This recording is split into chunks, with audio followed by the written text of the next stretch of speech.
দর্শক, এটা একটা চেক বই। যে কারণে এটা সামনে নিয়ে এসেছি সেটা হলো এই চেক বইয়ের লাস্ট পেজটা যেখানে শেষ হইছে, আপনাদেরকে মজার কিছু ইনস্ট্রাকশন আছে সেটা দেখাবো। এই যে এখানে দেখেন, এখানে বলা আছে যে তহবিল অপর্যাপ্ততার কারণে মানে ইনসাফিসিয়েন্ট ব্যালেন্সের কারণে আপনার চেক যদি ডিজোনার হয় তাহলে সেটা একটা শাস্তিযোগ্য অপরাধ।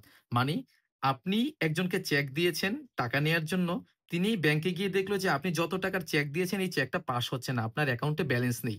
এই যে আপনি চেক লিখেছেন এবং তাকে দিয়েছেন, এই কাজটা একটা শাস্তিযোগ্য অপরাধ। এই শাস্তিযোগ্য অপরাধের শাস্তি কি এবং যিনি এখানে সাফারার মানে যাকে চেক দিয়েছেন উনি কিভাবে এখান থেকে প্রতিকার পাবে সেই পদ্ধতিটা এখানে লেখা আছে। প্রথমে বলা আছে যে এই যে আইন অনুযায়ী এই চেকটা পরিচালিত হয় সেটা হলো নেগোশিয়েবল ইনস্ট্রুমেন্ট অ্যাক্ট 1881।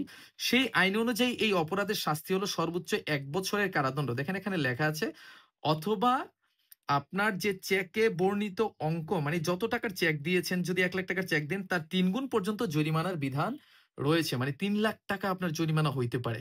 শাস্তিটা এরকম যে আপনার ১,০০,০০০ টাকা চেকের জন্য ৩,০০,০০০ টাকা পর্যন্ত জরিমানা হইতে পারে এবং একই সাথে আপনার ১২ মাস পর্যন্ত কারাদণ্ডও কিন্তু হইতে পারে। এখন এই ধরনের সিচুয়েশনে যিনি সাফারার মানে যিনি চেকটা পেয়েছিল বাট অর্থ পায়নি, তিনি কিভাবে আপনাকে এই শাস্তিটা দিবে এবং তার পাওনাটা বুঝে নিবে তার জন্য বলা আছে যে, যেদিন উনি চেকটা ব্যাংকে উপস্থাপন করবে, সেদিনই তো উনি জানতে পারবে যে আপনার অ্যাকাউন্টে টাকা নেই।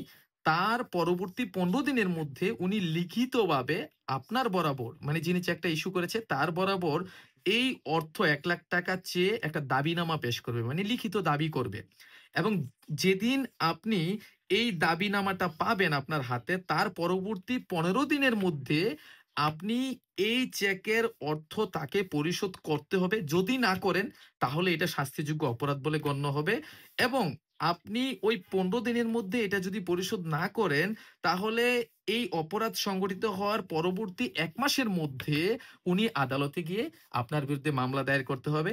সুতরাং চেক কাউকে দেয়ার আগে এই ক্ষেত্রে আপনি নিশ্চিত হয়ে নিন যে আপনার অ্যাকাউন্টে পর্যাপ্ত ব্যালেন্স আছে কি না।